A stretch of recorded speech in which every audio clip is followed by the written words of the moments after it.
ஃப்ரைடேனாலே நம்ம வீட்டில் கொஞ்சம் ஸ்பெஷலான லஞ்ச் மெனு தான் இருக்கும். இன்றைக்கும் அதே போல் தான் jeera rice, rajma masala, soya chunk 65 வந்து ரெடி பண்ணியிருந்தேன். ஜீரா ரைஸில் வந்து கொஞ்சமாக பச்சை பட்டாணியும் சேர்த்து தேங்காய் பாலும் கலந்து சூப்பராக ரெடி பண்ணியிருந்தேன். ரொம்ப நல்லா இருந்தது.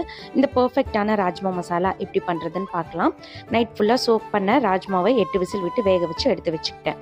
இப்போ அதே குக்கரில் கொஞ்சமாக எண்ணெய் சேர்த்துட்டு தாளிக்கிறதுக்கு சீரகம் போட்டுக்கோங்க. பெரிய வெங்காயம் சேர்த்து நல்லா வதங்கினதுக்கப்புறமா இஞ்சி பூண்டு பேஸ்ட்டு, மஞ்சத்தூள், மல்லித்தூள், மிளகாத்தூள், கரம் மசாலா, கிச்சன் கிங் மசாலா, அது கூடவே கொஞ்சமாக உப்பு சேர்த்துட்டு அரைச்சி வச்சுருக்க தக்காளி விழுதியும் சேர்த்துட்டு வேக வச்ச ராஜ்மாவையும் சேர்த்துட்டு மறுபடியும் ஒரு 8 விசில் விட்டு இறக்குனீங்கன்னா சூப்பரான ராஜ்மா மசாலா வந்து ரெடி ஆயிரும். கிச்சன் கிங் மசாலா இருக்கு இல்லையா, அது மஸ்ட்டுங்க. அதுதான் வந்து எக்ஸ்ட்ரா டேஸ்ட் கொடுக்கறது. ரொம்ப நல்லாயிருக்கும். இந்த ரெசிபியை கண்டிப்பாக ட்ரை பண்ணி பாருங்கள். காலையில் சாப்பிட்றதுக்கு முட்டை தோசை கொடுத்துட்டு அதே கிரேவியை வச்சு சாப்பிட்டுட்டு குழந்தைங்க ஸ்கூலுக்கு கிளம்பிட்டாங்க. இந்த மெனு பிடிச்சிருக்கான்னு மறக்காமல் கமெண்ட்ஸில் சொல்லுங்கள். தேங்க்ஸ் ஃபார் வாட்சிங்.